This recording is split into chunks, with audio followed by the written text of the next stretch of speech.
In the fog-shrouded hills of northern Vermont, three women established what locals believed to be a sanctuary for wayward souls in 1801. Over the span of 28 years, nearly 700 women would pass through the iron gates of the Whitmore Institute for Feminine Reformation. Less than half would ever see their families again, and those who did return bore the hollow stare of the forever changed.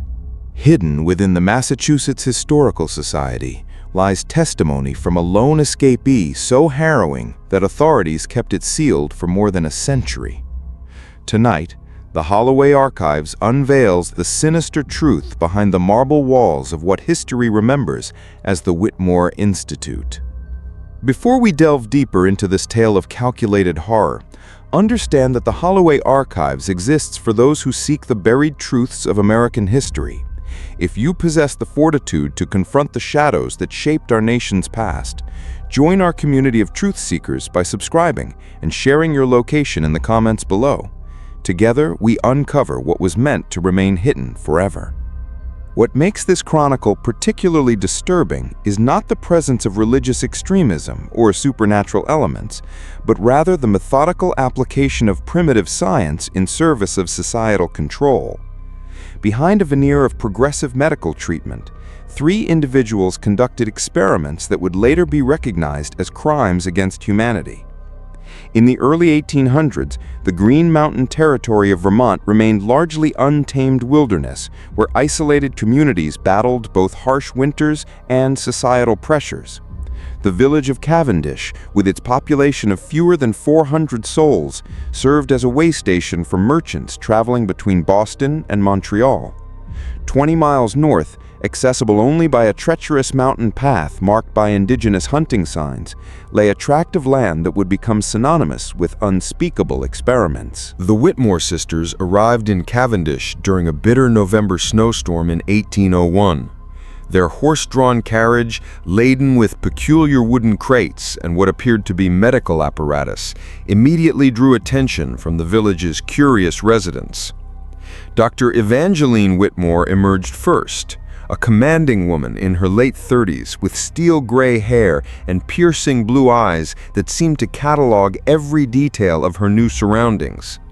Her bearing suggested European aristocracy, and her accent carried the refined tones of Edinburgh society, lending an air of sophistication that impressed the frontier community. Her companion, Dr. Constance Whitmore, appeared next, a gaunt figure of 35, whose alabaster complexion and unnaturally steady hands would later prove essential to their gruesome work. Unlike her authoritative sister, Constance rarely spoke, observing the world through pale green eyes that revealed nothing of her thoughts. When circumstances required her to communicate, her voice carried traces of a German accent, cultured yet somehow cold enough to make even hardened frontiersmen uncomfortable in her presence. The youngest member of their trio, Dr. Seraphina Whitmore, possessed an ethereal beauty that immediately captivated onlookers, despite being barely 28 years old. Her auburn hair and porcelain skin drew immediate attention, but there existed something deeply unsettling about her attractiveness, a quality that caused mothers to instinctively shield their children when she passed. Her smile never extended to her eyes, and she possessed the disturbing habit of studying people as though they were specimens awaiting examination. The Whitmore sisters claimed to be pioneering physicians fleeing political persecution in Europe, seeking to establish a revolutionary treatment facility in the American wilderness. They carried impressive credentials from German medical institutions, documents that would later be revealed as sophisticated forgeries. Their story resonated with the Protestant community of Cavendish, who viewed the presence of educated medical women as a civilizing influence on their rough mountain settlement. Using gold coins that seemed limitless in supply, the sisters purchased nearly 300 acres of remote mountain terrain from a desperate widow struggling with her deceased husband's debts. The price they offered, 4 times the land's assessed value, raised questions but also ensured enthusiastic cooperation from local officials. They immediately contracted every available craftsman in the region to construct their medical retreat. The structure that emerged over the following 10 months was unlike any medical facility that workers had previously encountered. 4 stories of native granite quarried from the mountainside, with walls thick enough to contain any sound generated within. The windows were unusually narrow and positioned high on the walls, making observation from outside impossible. Most peculiar was the extensive basement level, which required massive excavation and reinforced foundations far exceeding what normal storage would demand. When questioned about these architectural choices, Dr. Evangeline Whitmore explained with practiced serenity that effective treatment of feminine mental disorders required complete isolation from external distractions. She referenced her experience with similar facilities in Bavaria, claiming these features were standard accommodations for intensive psychological intervention. Her explanation satisfied most listeners, though some veteran builders privately wondered why a medical facility needed to resemble a fortress. The Whitmore sisters supervised construction with obsessive attention to detail, insisting on specific modifications that seemed unusual to the craftsmen. They required reinforced doors with multiple locking mechanisms, drainage systems capable of handling substantial liquid volumes, and ventilation designed more for laboratory work than patient comfort. When workers questioned these specifications, the sisters cited European medical standards, claiming such features were necessary for advanced psychological treatment methods. Marcus Ashworth, the circuit physician serving the mountain communities, became their earliest and most enthusiastic supporter. A man in his 50s with progressive medical views, Dr. Ashworth was immediately impressed by the sisters' apparent expertise in feminine psychological disorders.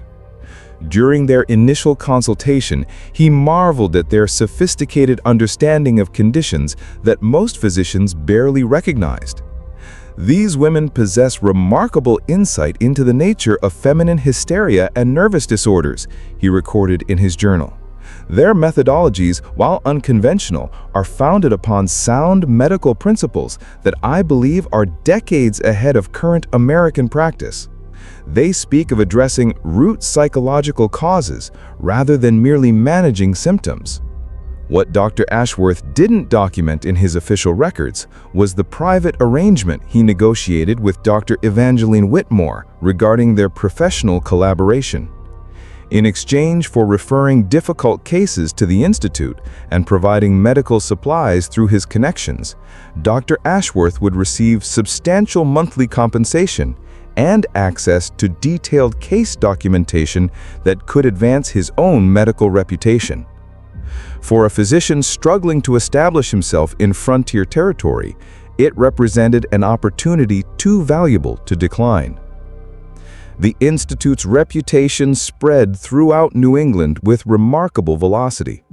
Families from communities as distant as Burlington, Portsmouth, and even New York began hearing whispered recommendations about the Whitmore sisters' miraculous ability to transform problematic women into model citizens.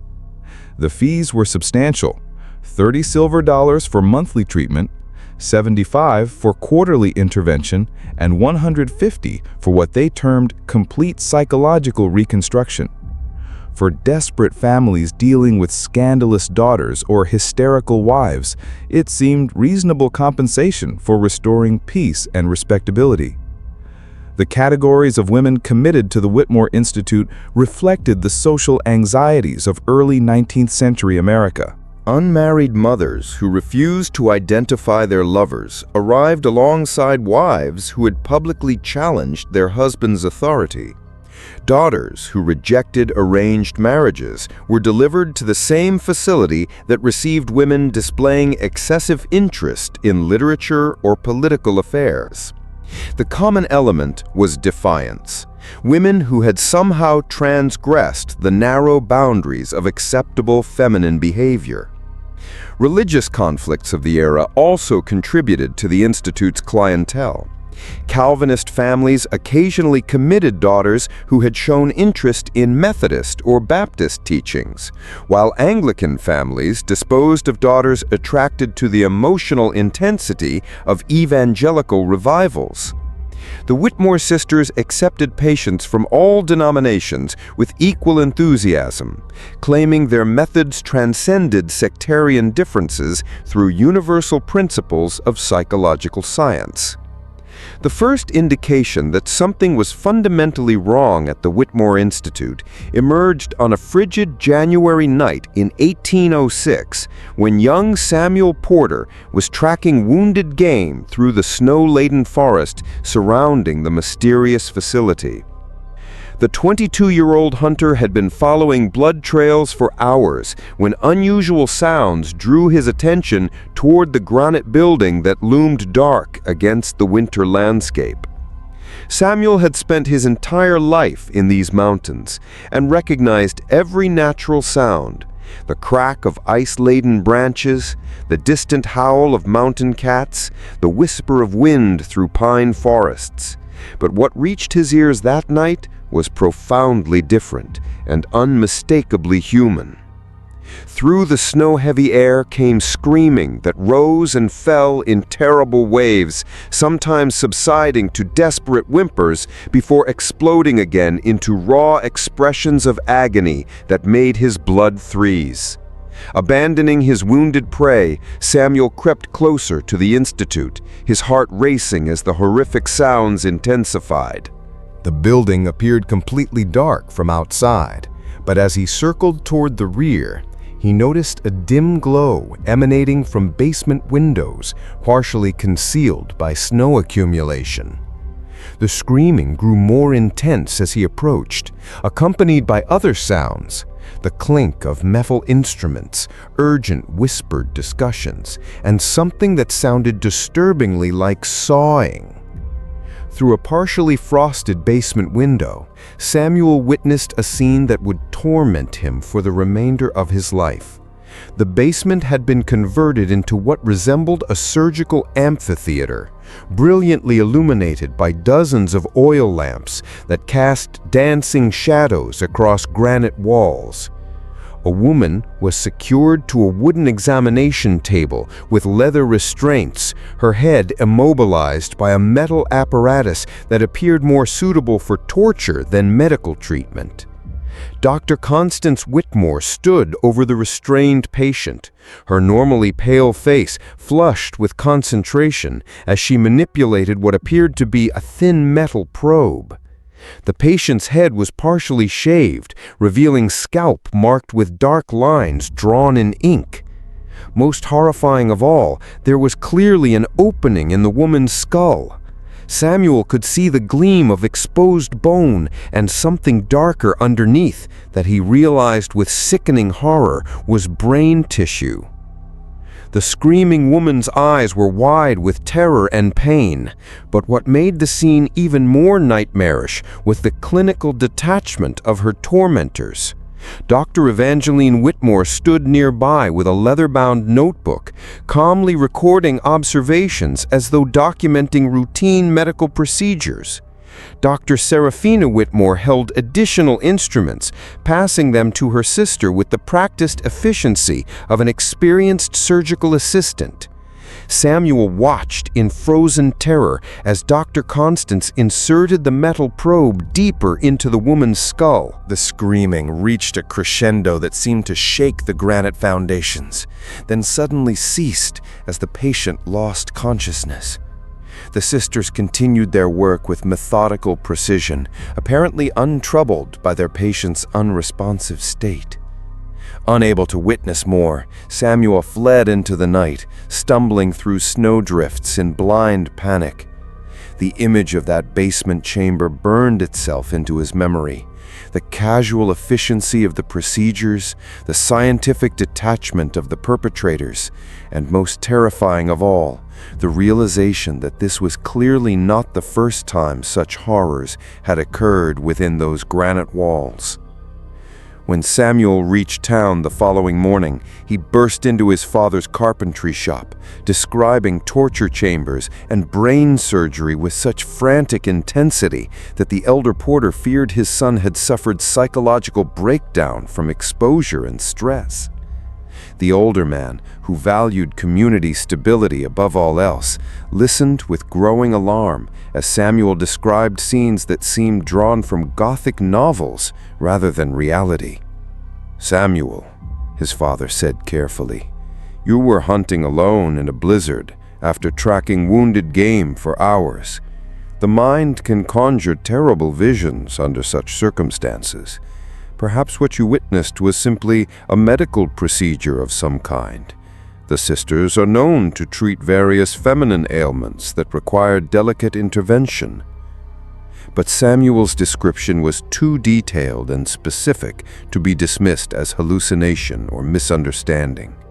He could describe the basement chamber's layout, the specific instruments he had observed, and most convincingly, the clinical manner in which the procedures were conducted. This wasn't random violence born of madness, but something far more sinister, systematic, methodical, and clearly practiced. The Whitmore sisters had been exemplary citizens for 5 years, contributing generously to community charities and maintaining perfect decorum during their rare public appearances. More importantly, several prominent families currently had daughters receiving treatment at the Institute. "We must proceed with extreme caution," Reverend Morrison warned after hearing Samuel's account. "Accusations of this nature could destroy reputations and fracture our community. These are respected women of science, not common criminals. There must be a reasonable explanation for what the young man believes he witnessed." However, the Reverend was too responsible to ignore such serious allegations entirely. He agreed to make a discreet inquiry, visiting the Institute the following week under the pretense of discussing community charitable activities that would require the sisters' participation. Dr. Evangeline Whitmore received him in the Institute's austere consultation room, a sparsely furnished chamber dominated by medical texts and anatomical diagrams that seemed to observe visitors with clinical detachment. Her manner was perfectly gracious and composed, showing no signs of anxiety or guilt as she served tea and inquired about his family's health with apparent genuine concern. When Reverend Morrison delicately mentioned that local hunters had reported unusual sounds emanating from the Institute during nighttime hours, Dr. Evangeline's expression showed only mild concern and professional understanding. "Reverend Morrison," she said in her cultured accent, "we often conduct intensive therapeutic sessions for our most troubled patients during quiet evening hours. The process of psychological reconstruction can be quite vocal, particularly for women who have allowed destructive mental patterns to take deep root in their consciousness." She explained that many patients arrived in states of severe psychological distress, possessed by destructive impulses that fought desperately against therapeutic intervention. Some women, she continued with sympathetic sadness, had allowed destructive thought patterns to become so entrenched that the process of mental reconstruction required considerable effort. The sounds hunters had reported were likely expressions of psychological resistance being overcome through intensive therapeutic intervention. The explanation was delivered with such professional authority and psychological sophistication that Reverend Morrison found himself accepting the reasoning. The concept of intensive psychological treatment was familiar to educated people of the era, and the idea that particularly troubled individuals might require extreme therapeutic measures was not unreasonable within the medical context of the time.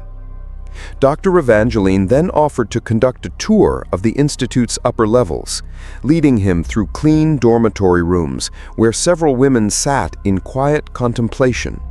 The residents appeared calm and deeply absorbed in therapeutic activities, though Reverend Morrison noticed they seemed unusually subdued, moving with mechanical precision rather than natural human spontaneity. When he attempted to make eye contact with the patients, they seemed to look through him rather than at him, as though their attention was focused on something distant and invisible. When the Reverend inquired about visiting the basement treatment facilities, Dr. Evangeline explained that they housed intensive therapeutic equipment for women requiring focused psychological intervention. "I'm afraid it would be inappropriate for a gentleman to witness such intimate procedures," she said with professional modesty. "Some of our treatments for feminine psychological disorders require private examination that would compromise patient dignity if observed by male witnesses." The explanation seemed reasonable within social conventions of the time, and Reverend Morrison departed feeling reassured that Samuel Porter had indeed misinterpreted what he had witnessed. However, something continued to trouble him during the journey home, a subtle wrongness that he couldn't identify but couldn't dismiss from his thoughts. The women he had observed seemed too controlled, too uniform in their behavior, moving with an unnatural coordination that reminded him more of mechanical automatons than conscious human beings. And there had been an odor throughout the building that he couldn't quite place. Not just the expected sense of medicine and cleaning solutions, but something else underneath. Something that reminded him uncomfortably of battlefield hospitals where the stench of blood and suffering had been overwhelming. Following Reverend Morrison's visit, the Whitmore sisters implemented enhanced security measures that made their operations even more secretive. The loud screaming that had alerted Samuel Porter was replaced by an eerie silence that somehow seemed more ominous than the previous nocturnal disturbances. Local families continued committing their troubled women to the Institute, and the sisters continued accepting them with open arms and increasingly sophisticated promises of psychological transformation. However, observant community members began noticing disturbing patterns that suggested something was fundamentally wrong with the treatments being administered behind those granite walls. Women who entered the Institute for psychological correction often emerged months later as completely different people, not reformed or redeemed, but somehow fundamentally altered in ways that defied explanation. Margaret Thornton had been a spirited young woman of 21, known throughout Cavendish for her quick intelligence, infectious laughter, and determined independence that had scandalized her family by rejecting 4 marriage proposals from suitable gentlemen. Her parents, mortified by her public displays of willfulness, finally committed her to the Institute for 8 months of psychological reconstruction to prepare her for proper domestic life. When Margaret returned home, her parents were initially delighted by the transformation. Gone was the rebellious daughter who had argued about everything from household responsibilities to religious doctrine. In her place was a docile, vacant-eyed woman who spoke only when directly addressed and never expressed personal opinions or preferences. She accepted the first marriage proposal that arrived with mechanical compliance, showing no emotion or preference regarding the arrangement. But as weeks passed, Margaret's parents grew increasingly concerned about their daughter's condition. She displayed no recognition of favorite foods, cherished possessions, or childhood companions. When shown letters she had written before treatment, she stared at them without comprehension, as though examining documents written by a complete stranger. Most disturbing of all, she showed no emotional reaction to anything. Neither joy nor sorrow, pleasure nor pain seemed to register in her consciousness. Dr. Ashworth, when consulted about Margaret's condition, praised the sisters' work as complete success. "The patient has been cured of the psychological defects that made her unsuitable for marriage and motherhood," he declared confidently. "The rebellious mental patterns that caused her family such distress have been completely eliminated through proper therapeutic intervention." However, Margaret's mother noticed details that deeply troubled her. Her daughter bore unusual scars on her scalp, partially concealed by hair but visible during washing and grooming. The scars formed patterns that suggested deliberate surgical intervention rather than accidental injury. When questioned about them, Margaret showed no memory of how they had been acquired, stating simply that she remembered nothing about her time at the Institute except participating in intensive therapeutic sessions designed to make her a better woman. Similar transformations occurred with increasing frequency as the Institute's reputation spread throughout New England. Hannah Fletcher, committed for treatment of melancholia following her husband's death in a logging accident, returned home after 4 months as an unnaturally cheerful woman who claimed to have no memory of ever being married. When shown her wedding dress and late husband's possessions, she displayed no recognition or emotional response, as though that entire chapter of her life had been completely erased from her memory. Elizabeth Carver's case was perhaps the most disturbing. The banker's wife had been committed to the Institute for hysteria after publicly accusing her husband of financial impropriety in demanding access to family account records, scandalous behavior that threatened both families' social standing. When she returned after 6 months of treatment, she not only retracted her accusations, but insisted she had never made them. More troubling still, she seemed to have no memory of the events that had led to her commitment, describing her marriage as perfectly harmonious and her husband as beyond reproach. Elizabeth's physical condition was also concerning. She complained of severe headaches that left her bedridden for days, and family members noticed she often seemed confused about basic information, forgetting longtime friends' names, becoming lost in familiar neighborhoods, and struggling with simple tasks that had once been second nature. Like other reformed women, she bore mysterious scars on her scalp and claimed no memory of how they had been acquired. Dr. Ashworth continued his enthusiastic endorsement of the Whitmore methods, though his own behavior grew increasingly erratic as years passed. The once respected physician began drinking heavily and often spoke in rambling monologues about advancing medical science and necessary sacrifices for humanity's greater good. His private journal entries from this period, discovered after his death, reveal a man wrestling with his conscience while justifying increasingly horrific actions. The procedures I have witnessed challenge every principle of medical ethics I was taught, yet the results are undeniable. The sisters have achieved what European physicians only theorize about: the ability to modify personality, suppress specific memories, and alter behavior through direct surgical intervention in brain tissue. Their documentation is meticulous, their methodology sound, their results consistent and reproducible. History will determine whether we are pioneers advancing human knowledge or monsters exploiting human suffering. The correspondence between the Institute and various European medical institutions intensified dramatically during this period.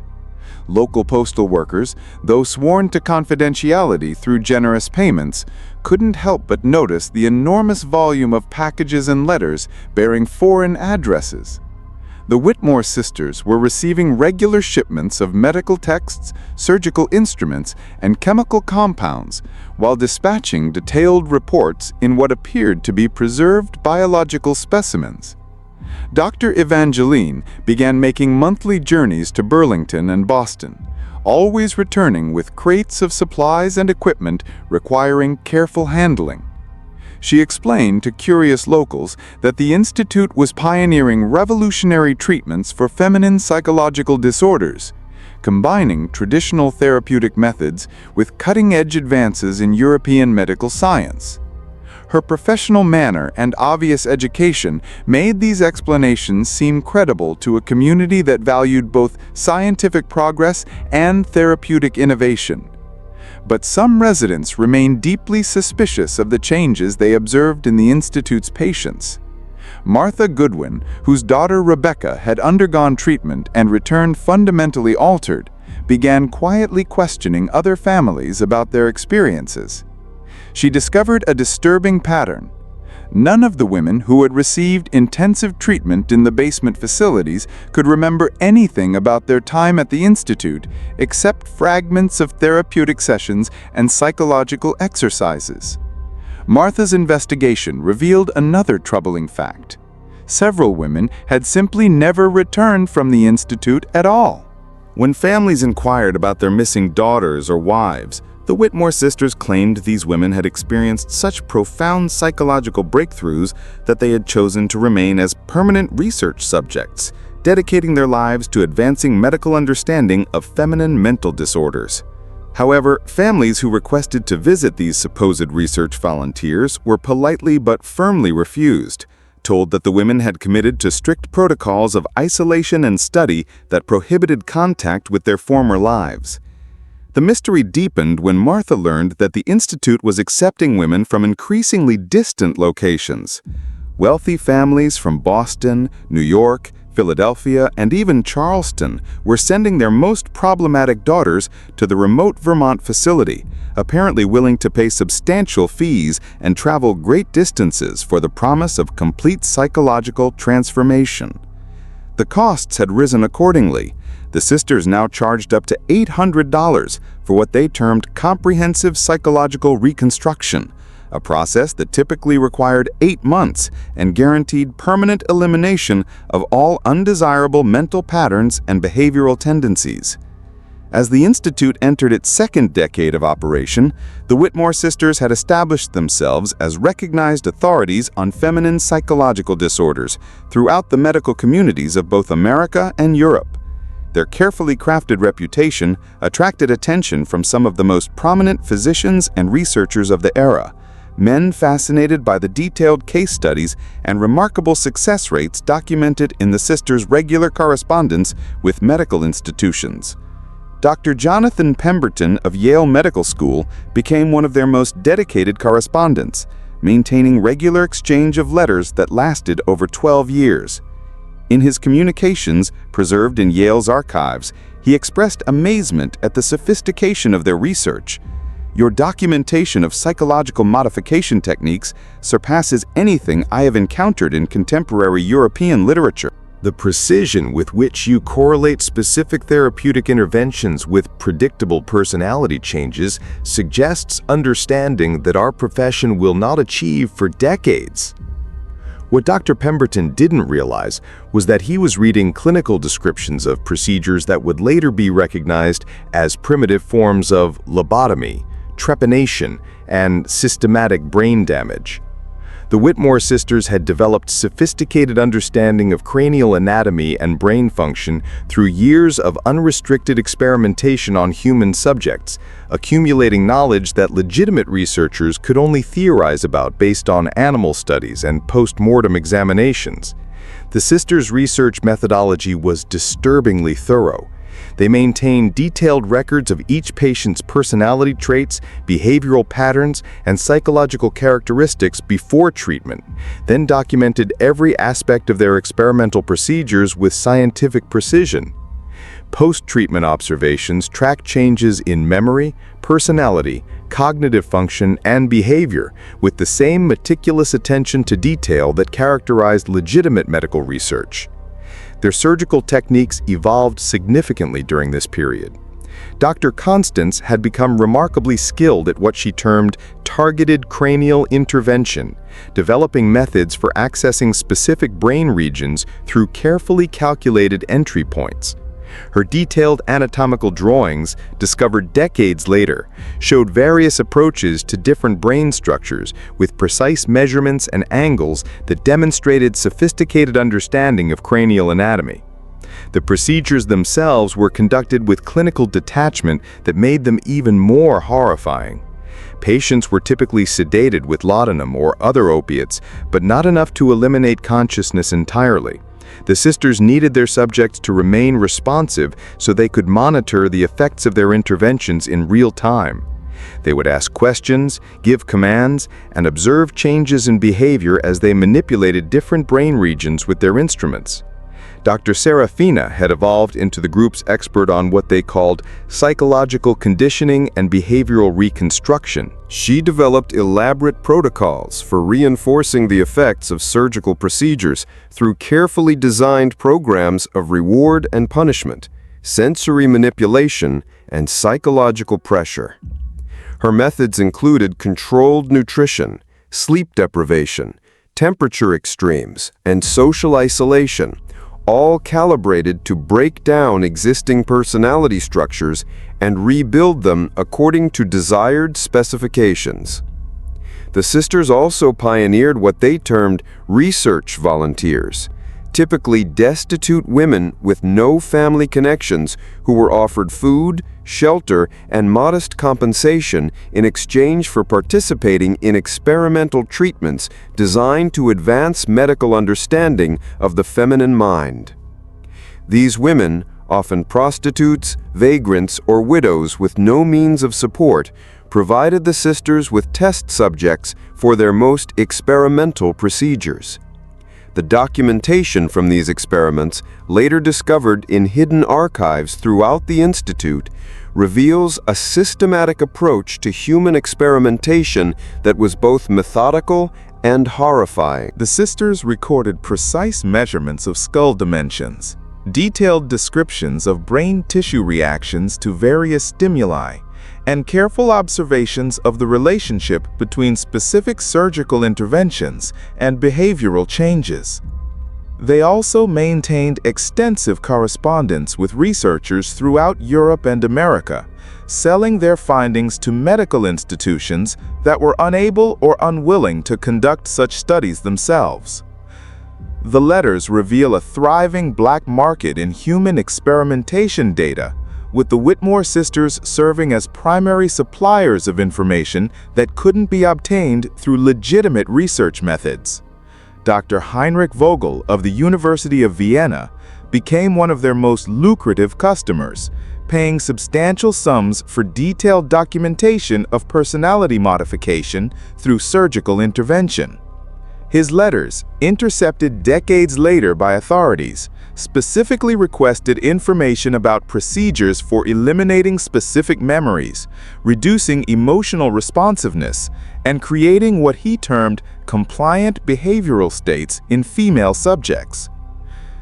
The University of Glasgow, ironically the same institution that had expelled Dr. Evangeline Brennan years earlier, unknowingly purchased research data from their former colleague through intermediaries who didn't reveal the true source of the information. The university's medical school incorporated the Whitmore findings into their curriculum, teaching surgical techniques and psychological theories that were based on systematic human experimentation conducted in Vermont wilderness. Perhaps most chilling of all, the sisters began accepting commissions for specific types of behavioral modification. Wealthy families could request particular personality changes in their problematic relatives, eliminating artistic interests, reducing intellectual curiosity, suppressing romantic attachments, or creating perfect domestic compliance. The sisters developed specialized procedures for each type of modification, charging premium prices for their increasingly sophisticated services. The carefully maintained facade that had protected the Whitmore sisters for nearly 2 decades began showing serious cracks in the autumn of 1823, when a young woman named Catherine Hawthorne arrived at the Institute under circumstances that would ultimately prove their undoing. Unlike the broken, desperate women who typically sought the sisters' help, Catherine came as a fighter, possessed of intelligence and strength of will that had not been crushed by the social pressures that usually preceded commitment to the institution.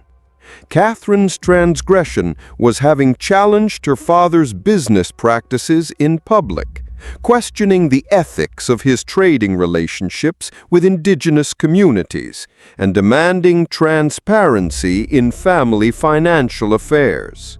Her wealthy Boston family, prominent merchants with reputation to protect, had initially attempted various forms of social pressure to silence their troublesome daughter. When Catherine rejected their demands and threatened to take her concerns to authorities, they declared her mentally unstable and arranged for her commitment to the Institute. At 26, Catherine possessed a formidable intellect that had been nurtured by progressive tutors until her public activism made her an embarrassment. She had received unusually comprehensive education for a woman of her era, including exposure to medical texts through her father's connections with Boston physicians. This background gave her knowledge that would prove crucial to recognizing the true nature of the Whitmore sisters' activities. From the moment of her arrival, Catherine understood that the Institute was not what it appeared to be. The other residents moved with mechanical precision of people whose personalities had been fundamentally altered, their responses unnaturally controlled, and their eyes disturbingly vacant. Many bore visible scars on their scalps, partially concealed by hair that had been allowed to grow back over surgical sites. Most telling of all, several women displayed clear symptoms of brain damage, difficulty with speech, memory problems, and personality changes so dramatic they seemed like entirely different people.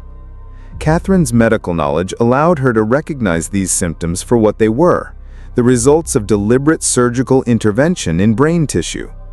During her first week at the Institute, she was subjected to preliminary examinations that preceded all intensive treatments, detailed measurements of her skull, extensive questioning about her personality traits and behaviors, and physical tests that seemed designed to map her neurological responses rather than assess her psychological condition. The Whitmore sisters were initially puzzled by Catherine's resistance to their standard conditioning procedures. Most patients, already broken by social shame and family rejection, quickly submitted to the Institute's authority structure. Catherine, however, maintained her defiance even under increasingly harsh treatment, designed to break down her psychological defenses and prepare her for more intensive intervention. She was placed in solitary confinement for days at a time, denied adequate food and water, and subjected to hours of psychological abuse designed to destroy her sense of self-worth. Dr. Serafina, the Institute's expert in behavioral conditioning, employed every technique in her arsenal to break Catherine's will. Sensory deprivation, temperature extremes, sleep disruption, and constant verbal assault on her character and worth as a human being. Through it all, Catherine remained alert and determined to escape. She used her time in isolation to mentally map the Institute's layout, memorize the sisters' routines, and plan her eventual flight to freedom. More importantly, she began documenting her observations in a makeshift journal written on scraps of fabric with ink made from berry juice and hidden in the lining of her clothing. Catherine's breakthrough came during a severe thunderstorm in May 1824, when flooding in the basement disrupted the Institute's normal operations. The sisters were forced to relocate equipment and patients to higher floors, creating confusion that gave Catherine the opportunity she had been waiting for. In the chaos of moving materials and managing crises, she slipped away from her guards and began exploring areas of the building that were normally strictly forbidden to patients. What she discovered in the basement chambers exceeded her worst fears. The flooded rooms contained evidence of procedures that defied comprehension. Operating tables equipped with restraints designed to immobilize patients completely. Collections of surgical instruments, unlike anything used in conventional medicine, and most horrifying of all, preserved specimens of human brain tissue floating in glass containers, each carefully labeled with patient names, dates, and procedural notes. The surgical records she found documented procedures that she recognized as deliberate brain damage inflicted with scientific precision. The notes described systematic removal of brain tissue from specific regions, with careful observations about resulting changes in personality, memory, and behavior. Some entries included detailed sketches of open skulls and anatomical diagrams showing precise locations of surgical interventions. Most damning of all, Catherine discovered extensive correspondence files containing letters from European physicians who were purchasing the sisters' research data for substantial sums. The letters discussed acquisition of experimental results and anatomical specimens with casual indifference of commercial transactions. It became clear that the Institute was operating as a business enterprise, selling results of human experimentation to researchers who were unwilling or unable to conduct such studies themselves. Armed with this knowledge and samples of documentation that she managed to conceal on her person, Catherine began planning her escape with desperate urgency. She knew she was scheduled for intensive treatment within days, and she understood that this would likely leave her as damaged as the other women she had observed. Her window of opportunity was closing rapidly, and the sisters were becoming increasingly suspicious of her continued resistance to their conditioning methods. The escape attempt came on a moonless night in early June 1824, when Catherine managed to overpower a guard and flee into the surrounding wilderness. The Whitmore sisters immediately organized a massive search effort, knowing that Catherine possessed information that could destroy their carefully constructed facade and expose decades of criminal activity.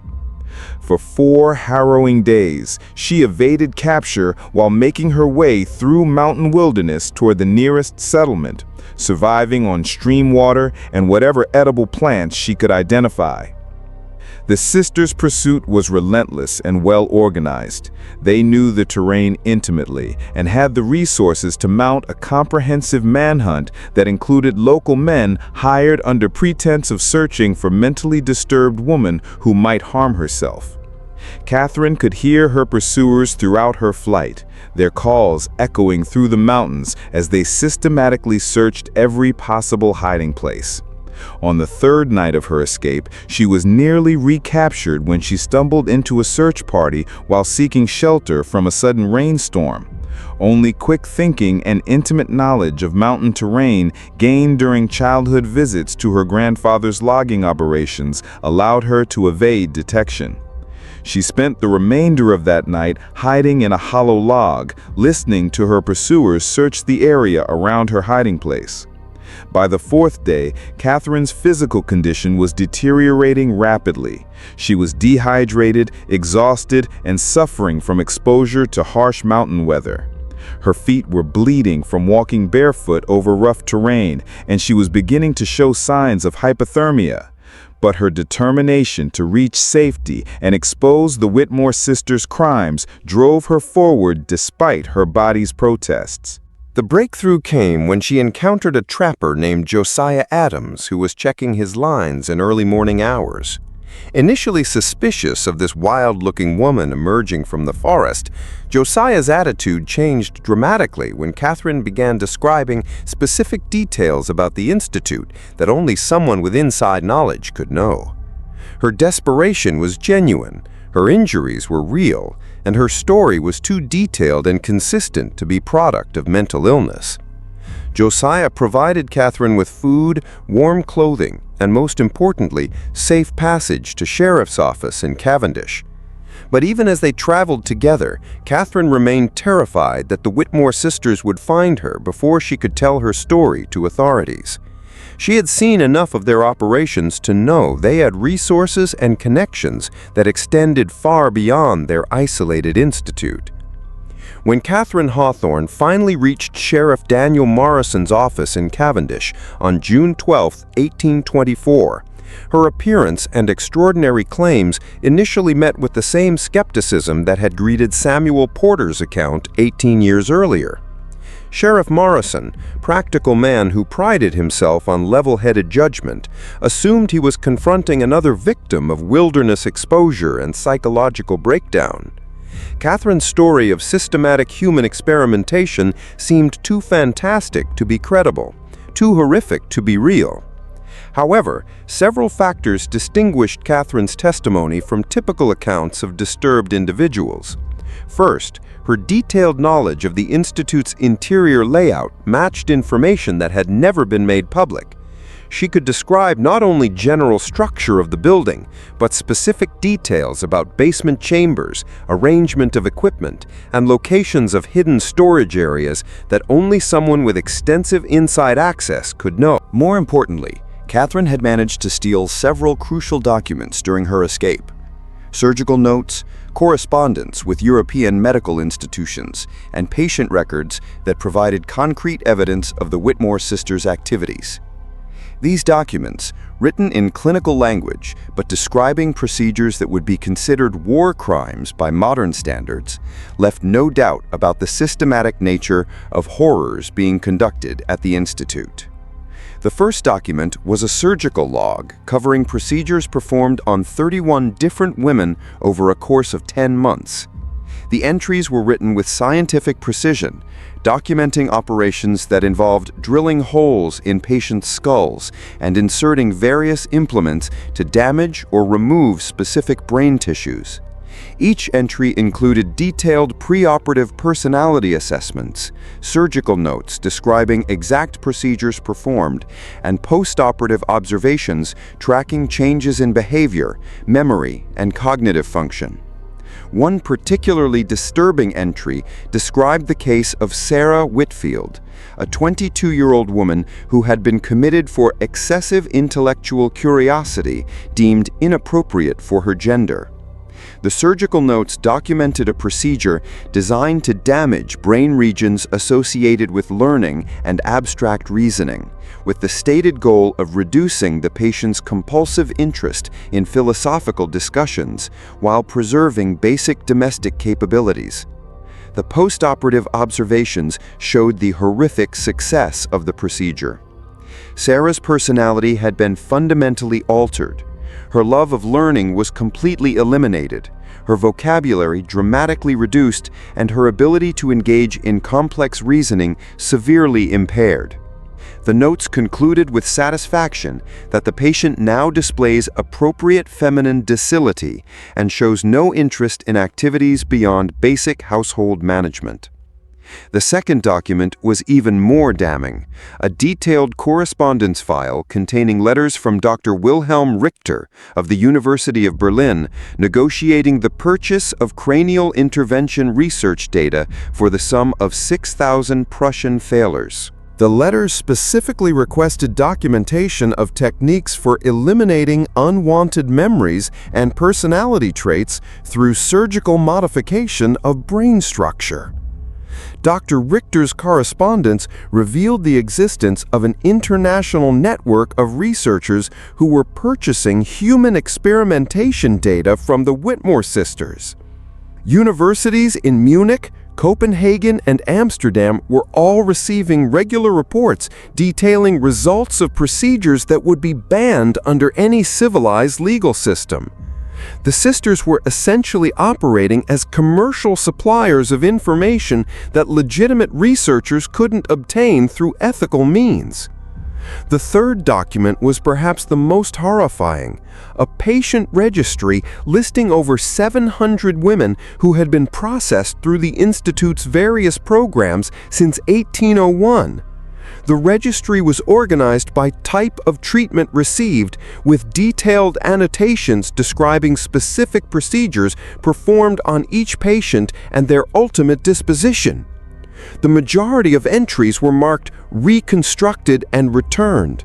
Women who had undergone surgical modification and been sent back to their families with altered personalities. A smaller number were listed as permanent research subjects, women who had supposedly chosen to remain at the Institute, but whose current whereabouts were unspecified. Most troubling of all, nearly 250 entries were marked simply as expired. Women who had died during or shortly after experimental procedures. Sheriff Morrison, confronted with this overwhelming evidence, realized he was dealing with crimes that exceeded anything in his experience. He immediately organized a raid on the Institute, assembling a force of 20 armed men for what he now understood would be far more than routine arrest. The sheriff also sent urgent messages to authorities in Burlington and Boston, requesting assistance from federal marshals who would have jurisdiction over crimes of this magnitude. However, the Whitmore sisters had been monitoring the situation through their network of informants in Cavendish. By the time the raiding party reached the Institute on the morning of July 4, 1824, they found the building completely abandoned. The sisters had vanished during the night, taking with them most of their portable equipment and documentation, leaving behind only evidence they couldn't transport. The search of the abandoned institute revealed a chamber of horrors that traumatized even the most hardened members of the raiding party. The basement contained a fully equipped surgical theater with implements specifically designed for cranial procedures. The walls were lined with shelves holding hundreds of preserved brain specimens, each labeled with detailed information about the patient from whom it had been removed and the specific experiments that had been conducted. A concealed chamber behind a false wall contained 63 bodies in various states of preservation, all showing evidence of cranial surgery. The bodies had been maintained in a solution of alcohol and other chemicals, apparently for ongoing study purposes. Each corpse was tagged with detailed information about the procedures that had been performed and the results that had been achieved before death. The investigators also discovered extensive documentation that had been left behind in the sisters' hasty departure. File cabinets contained thousands of pages of surgical notes, patient records, and correspondence with medical institutions throughout the world. The scope of the operation was staggering. The sisters had been conducting systematic human experimentation for over 20 years, documenting procedures that wouldn't be recognized by mainstream medicine for decades. Dr. Marcus Ashworth, when confronted with evidence of his complicity in the operation, initially attempted to justify his involvement by claiming he was advancing medical science for humanity's benefit. These women were already lost to society, he argued desperately. Their conditions made them unsuitable for normal life. At least their suffering contributed to knowledge that will help future generations. However, when presented with the full scope of the experimentation and evidence of systematic murder disguised as medical treatment, Dr. Ashworth suffered what appeared to be complete mental breakdown. In his final confession, delivered while under guard in the Cavendish jail, he revealed the true identities of the Whitmore sisters and the full extent of their criminal background. The women known as Dr. Evangeline, Dr. Constance, and Dr. Seraphina Whitmore were actually Dr. Evangeline Brennan, Dr. Constance Richter, and Dr. Seraphina Hoffman, trained physicians who had been expelled from European medical institutions for conducting unauthorized human experiments. Dr. Brennan had been banned from practicing medicine in Scotland after several patients died during her experimental procedures designed to correct feminine hysteria through surgical intervention. Dr. Richter had been dismissed from the University of Heidelberg Medical School after being caught conducting illegal experiments on asylum patients, attempting to map brain function through systematic damage to different cranial regions. Dr. Hoffman, the youngest of the three, had been her colleague's student in developing psychological conditioning techniques designed to enhance the effects of surgical procedures.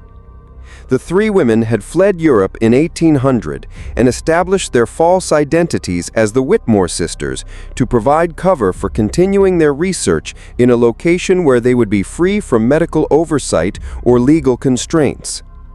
They had spent over 20 years perfecting techniques for modifying human behavior through surgical intervention, accumulating knowledge that legitimate researchers could only dream of obtaining. The manhunt for the escaped Whitmore sisters became one of the most extensive criminal investigations in early American history, involving federal marshals, local sheriffs, and even international cooperation with European authorities. However, the three women had vanished completely, leaving behind only the horrific evidence of their 2 decades of systematic human experimentation. Investigation revealed that the sisters had maintained multiple escape routes from the Institute and had accumulated substantial wealth from their illegal activities. Bank records discovered during the investigation showed they had transferred enormous sums to accounts in Canada, Mexico, and several European countries over the years. The total amount exceeded $75,000, a fortune that would be worth millions in today's currency. The sisters had also established false identities and safe houses throughout North America and Europe, suggesting they had planned their eventual escape from the beginning of their American operations. Shipping records indicated they had been gradually moving equipment and documentation out of the Institute for months before Catherine's escape, preparing for the possibility that their activities would eventually be discovered. The investigation revealed the full scope of their criminal enterprise. Over the course of 23 years, the Whitmore sisters had processed more than 700 women through their experimental programs. Of these, approximately 300 had been returned to their families as successfully treated patients, though investigation revealed that all showed signs of brain damage consistent with surgical intervention. Another 75 women had been reported as choosing to remain at the Institute as permanent research subjects, though no trace of these women was ever found. The sisters had apparently murdered these patients when their conditions made them unsuitable for return to society, preserving their bodies for ongoing study and disposing of remains when preservation was no longer useful. The remaining 250 women were found in various states of preservation throughout the Institute's hidden chambers. These appeared to be patients who had died during experimental procedures or had been deliberately killed when their responses to treatment provided valuable research data. The systematic preservation of these bodies suggested they had been maintained for comparative study over extended periods. The investigation also uncovered evidence of an extensive network of collaborators throughout the medical and academic communities. Dr. Ashworth was only one of several physicians who had referred patients to the Institute and provided medical supplies in exchange for access to experimental results. Postal workers, suppliers, and even some local officials had been paid to maintain secrecy about the Institute's activities. Universities throughout America and Europe were found to have unknowingly incorporated the Whitmore sisters' research into their medical curricula. Surgical techniques and psychological theories that were being taught to new generations of physicians were based on systematic human experimentation conducted in Vermont wilderness. The discovery forced a painful re-examination of the sources of medical knowledge and the ethical standards of the profession. The families of victims faced an agonizing choice between seeking justice and protecting their reputations. Public acknowledgement that their daughters and wives had been subjected to horrific experimentation would expose them to social scandal and destroy their standing in their communities. Most chose silence, preferring to live with private grief rather than public shame. This conspiracy of silence meant that the full extent of the Whitmore sisters' crimes was never officially acknowledged. The investigation was quietly closed after 8 months, with most evidence sealed in government archives that wouldn't be opened for over a century. The official record simply stated that 3 women operating a fraudulent medical facility had fled justice, leaving behind evidence of irregular treatment methods. The Institute building was eventually burned to the ground by local residents who wanted to erase all trace of what had occurred there. However, the extensive documentation of the sisters' experiments was preserved and eventually made its way to medical institutions throughout the world.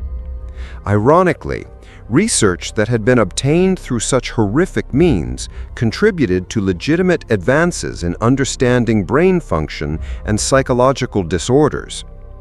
Catherine Hawthorne, the sole survivor to escape and expose the truth, struggled for years with the trauma of her experience. She spent months providing testimony to investigators and helping to identify other victims, but the emotional toll was devastating. The knowledge that she was the only person willing to speak publicly about the horrors she had witnessed isolated her from a society that preferred to forget such uncomfortable truths. Catherine eventually moved to Oregon Territory under an assumed name, where she worked as a school teacher while trying to rebuild her life. She never married and maintained minimal contact with her family, who were embarrassed by her public testimony about the Institute. Her detailed memoir, written shortly before her death in 1871, provided the most complete account of life inside the Whitmore Institute and served as crucial historical evidence of the sisters' crimes. The Whitmore sisters themselves were never captured, though unconfirmed reports placed them in various locations throughout the Americas and Europe over the following decades. Some investigators believed they continued their work under different identities, while others suggested they had been killed by associates seeking to eliminate witnesses to their crimes. A reported sighting in Mexico in 1852 described 3 elderly women operating a private medical facility for wealthy families, but investigation proved inconclusive. The most credible account came from a German physician who claimed to have encountered Dr. Evangeline Brennan in Hamburg in 1861. According to his report, she was working under an assumed name as a private physician specializing in nervous disorders in women, using techniques that bore suspicious similarities to the methods documented at the Vermont Institute. However, when authorities investigated, the woman had already disappeared, leaving behind only tantalizing hints of her true identity. The case of the Whitmore Institute represents one of the most systematic and prolonged examples of human experimentation in American history. The 3 sisters combined scientific methodology with complete moral bankruptcy, creating a program of research that advanced medical knowledge while destroying hundreds of lives. Their meticulous documentation revealed techniques and insights that wouldn't be officially recognized by mainstream medicine for decades, but at a human cost that defies comprehension. The case also exposed the vulnerability of women in early American society, where social pressures and legal constraints made it possible for 3 criminals to operate with impunity for over 2 decades. The systematic exploitation of society's most vulnerable members, justified by claims of medical progress and social benefit, reveals how easily noble intentions can mask horrific crimes.